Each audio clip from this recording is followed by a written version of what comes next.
Après, ce qui est ultra intéressant, c'est qu'on va peut-être enfin avoir le clan des démons qui était forcément lié à l'époque au siècle oublié, enfin à Loctel, au royaume, parce qu'on se rappelle du coup à la bibliothèque d'Ohara, sur l'île d'Ohara, du coup, on nous parlait juste avant qu'il se fasse tuer le vieux sage, fasse Clover tirer par Clover. l'ordre du Clover, ouais, avant qu'il se fasse buter par l'ordre du GM. Il nous parle bien qu'il existait avant un très grand royaume.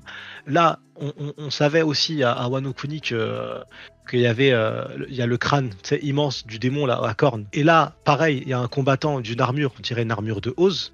Et moi, ce qui est super intéressant, c'est que j'ai hâte de voir le lien fort qui existe Et le entre chapeau de l'ancien paille. royaume ultra. Ouais, il y a le chapeau de paille énorme, tu vois. Et le fait de se dire que finalement, le grand royaume ultra développé, il était lié et il travaillait avec, parce que du coup, cette armure-là ultra développée venait de ce royaume très puissant. Donc on comprend que c'est Loctel. Bah, du coup, les Oni à l'époque, étaient les Oz, quoi, les descendants des Oz, étaient proches, du coup, étaient des alliés, ou peut-être même étaient eux-mêmes des habitants de cet ancien royaume. Et ça, cette information, on l'avait pas. Et moi, quand je lis ces dernières pages, c'est ça que j'ai à l'esprit, en fait. D'accord. Et toi, Neil, tu veux rebondir? Sur le fait qu'on n'avait pas l'info, bah, techniquement si en fait, avec les, comment dire, avec le fait qu'on ait eu Oz, le fait qu'on ait eu le chapeau de paille géant, etc. On avait déjà des prémices. Dans la là-dessus. vivre card, si je ne dis pas de bêtises, dans la vivre card, Ouais. il a été précisé que les Oz transportaient des continents. C'est ça, ouais, déplacer de Oui, transport. pour rebondir sur ça, dans la théorie originelle du chapeau de paille, j'avais dit que justement, si Oz était appelé le transporteur de continents, c'est que c'était potentiellement lui qui avait mis les poneglyphes de chaque côté en fait du monde, qui aurait transporté les continents philosophiquement en fait par leur histoire, tu vois. Donc du coup, tout ça est lié, tout est toujours lié. Et donc du coup, ouais, non, le fait qu'on voit un robot géant avec des cornes, etc.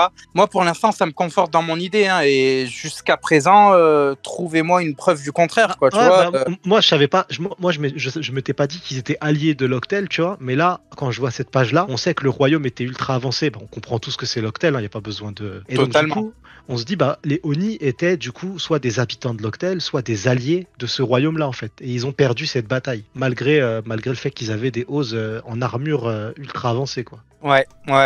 Ok, Et ok. ma question maintenant, c'est de me dire comment est-ce qu'ils ont fait le GM à l'époque pour réussir à battre ça, quoi. Ah, merci Parce que- beaucoup. Ah, mais Très bonne. là, pour les- l'instant, Très les bonne armantiques, transition, mon cher.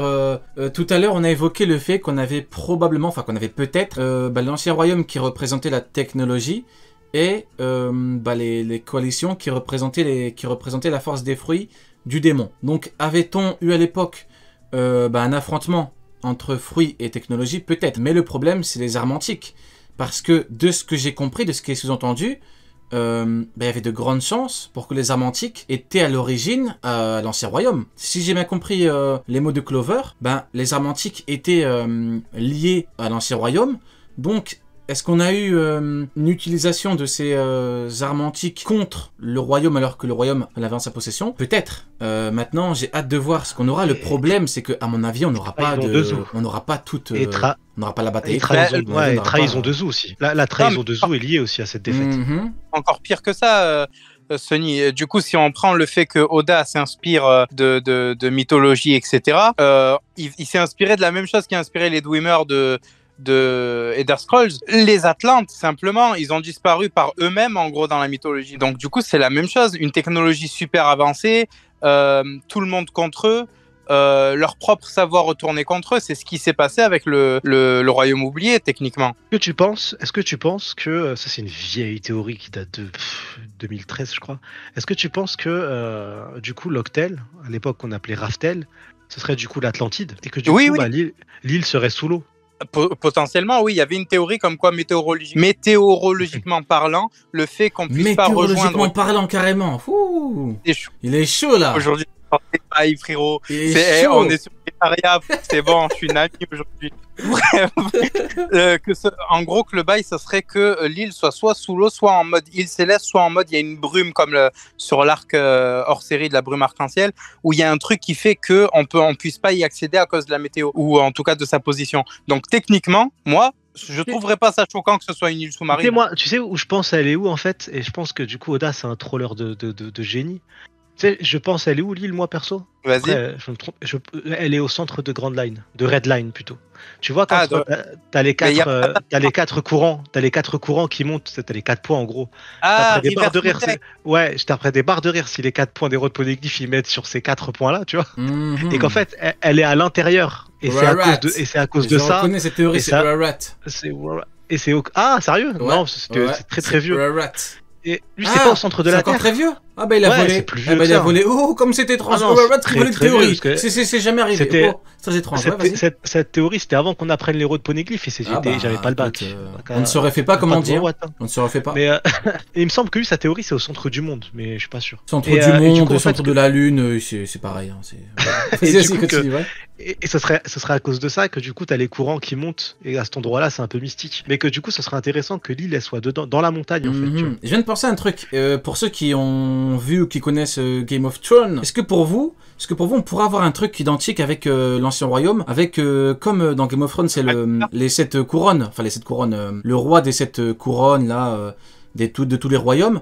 Est-ce que on n'avait pas un roi, du coup le roi de l'Ancien Royaume, et du coup tous les autres qui se sont alliés contre lui parce que c'est lui qui avait le pouvoir, et il était tellement fort en termes de force, bon, comme dans Game of Thrones, les autres qui sont trop forts là, on va pas donner les rêves pour ceux qui n'ont pas, mais en gros il était tellement fort, lui, son armée était tellement forte que tous les autres ont dû s'allier contre lui, et du coup pour récupérer le pouvoir, et peut-être que lui, soit il était en gros c'était un méchant roi, a priori non, soit en gros il était, je pense moi qu'il était bon, que c'est un bon roi, et qu'il voulait une espèce d'égalité au niveau mondial, et vu que les autres, bah du coup eux rêvaient de domination au niveau mondial, ils se sont alliés, ils l'ont battu, et du coup ils se sont mis tout au-dessus des hommes. Hein. Quel est votre avis là-dessus C'est ultra intéressant parce que moi là-dessus, je pense qu'il n'y avait pas qu'un seul royaume où le royaume était divisé en deux. T'avais Locktel comme nous, on le connaît, ce royaume très puissant, mais que du coup il y avait aussi un monarque à l'époque qui vivait à l'époque à Marijois, le Marijois actuel, parce qu'on a appris par Barbe Blanche dans un flashback avec Marco. Du coup, à l'époque, les Lunariens vivaient là-bas et ils avaient la casquette de protecteur divin. Donc ils protégeaient soit une famille royale, soit un roi, et que quand ils ont perdu, du coup ce roi a perdu, en plus des Lunaria et de Locktel, du coup, par cette alliance, c'est pour ça que les Tenryubito ont pris cette place, ont choisi cette place et ont pris le titre de dieu, tu vois, pour vraiment à leur sauce complètement dégueulasse. Donc je pense que ce côté d'alliance, de royaume, elle va être forte et importante parce que ce qui est sûr, c'est qu'il y a de la trahison. Ce qui est sûr, c'est que la technologie vient de Locktel. Il y a des extraterrestres dans One Piece et cette notion, faut commencer à l'accepter. Et j'espère que des fans ne vont pas crier au scandale parce que oui, il y a des extraterrestres dans One Piece, il y a une fresque sur la Lune et sûrement les Lunaria sont une race d'extraterrestres et que certaines races avec ce côté ailé dans One Piece sont des extraterrestres, ils viennent pas de la Terre de base et que ils étaient considérés comme des dieux et que du coup il y a eu une trahison. On le verra durant le flashback, à mon avis, de Joy Boy, premier du nom, le grand flashback de One Piece avec le secret. Joy Boy, premier du nom, c'est comme les Clovis et tout. Vas-y, je t'ai coupé, vas-y, continue. Ouais. De ouf. Vas-y, ouais. Jean-Eudes, alias Joy Boy, premier du nom. Je pense que clairement, ça va être un bail de trahison. Pourquoi? Parce que Zou a trahi. Elle a été punie pour ça. Et oh, comme c'est étrange, encore une trahison. Oh, vas-y, je te coupe. Ouais.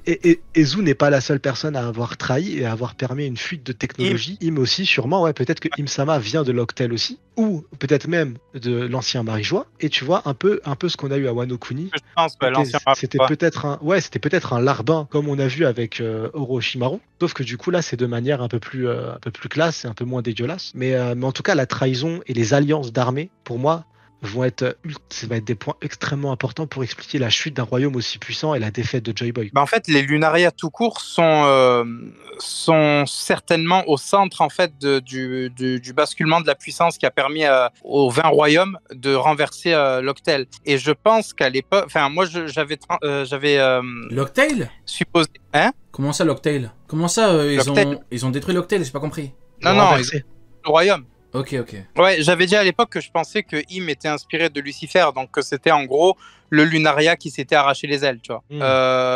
Et donc du coup, pour moi, les 20 royaumes se sont alliés au royaume de Lunaria, qui était donc sur le haut de Marijoise. Grâce à cette alliance, ils ont gagné contre l'ancien royaume.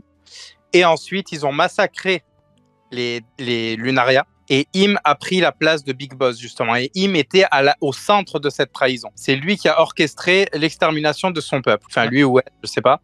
Mais en gros, voilà, on a mon scénario de base, quoi. Non, mais c'est intéressant. Après, moi, je trouve ça tellement ouf et j'ai tellement hâte, en fait, d'avoir le flashback de Clovis Ier du nom, alias Joy Boy. Parce qu'en fait, on va T'as dit ça sans trembler. Parce qu'en fait, ça va être un Luffy, tu vois, dans sa manière d'être et tout, c'est sûr que ça va être un Luffy, tu vois. Et ce qui est triste, c'est qu'on va le voir perdre, en fait. Et c'est comme si on va voir Luffy perdre. Parce que One Piece, ça reste un truc drôle. Il a perdu, pas drôle, il a 800 ans, il a qu'à perdre, on s'en fout. Ah oui, mais le flash. Qu'est-ce qui t'arrive? Non, mais il a perdu, il a grave. Perdu. Tu as perdu, tu t'étais. Au-delà de perdre, tu vois, c'est une civilisation entière qui a été annihilée. C'est un vrai génocide. Et j'ai hâte de fallait voir gagner. ça, en fait, dans One Piece. Fallait gagner. Ça pue. Ouais, vas-y. Ce serait stylé, hein, si en l'occurrence le Joy Boy qui est perdu, c'était un Oni à l'époque, quoi. Un Oz, tu vois. Un Oz géant avec le comportement de Luffy, quoi. Et ça se trouve, c'est l'armure de l'ancien Joy Boy qu'on voit là. Ça serait marrant avec Luffy, le nouveau Joy Boy qui court dessus. Ah ouais, carrément. Il est aigri, non. Joy Boy en tout cas a existé, donc Joy Boy a existé, c'était pas n'importe qui. Le chapeau de paille était immense. Donc je pense que ce chapeau de paille-là devait appartenir à Joy Boy. Hein. Couronne de l'ancien royaume, on a dit. Même si c'est une couronne, ça appartenait à Joy Boy, c'est sûr. Oui. Ça pue le mythe Joy Boy, tu vois. Ok. Mais bon. On t'entend pas trop, Rio, sur ce sujet. Tu prépares une vidéo ou quoi? Non, je vous écoute avec grand intérêt. C'est très très bon. Non, mais du coup, j'allais changer de sujet vu qu'on a un peu vu le chapitre dans sa globalité. Hein. On a vu Séraphin, Joy Boy qui a perdu. Tu vois, tu me fais chier vu que j'ai de la peine pour lui. Je m'en fous, c'est ta dame. Il a perdu. Je rigole. Non, je plaisante. Je note, frérot, mais quand on aura le vrai flashback du siècle oublié, hein, on en parlera parce qu'on fera le débrief. Je le regarderai et je dirai, tu as perdu, Joy Boy. Il fallait gagner, c'est ça. C'est comme pour Barbe Blanche, il fallait au moins battre un amiral et le battre entièrement.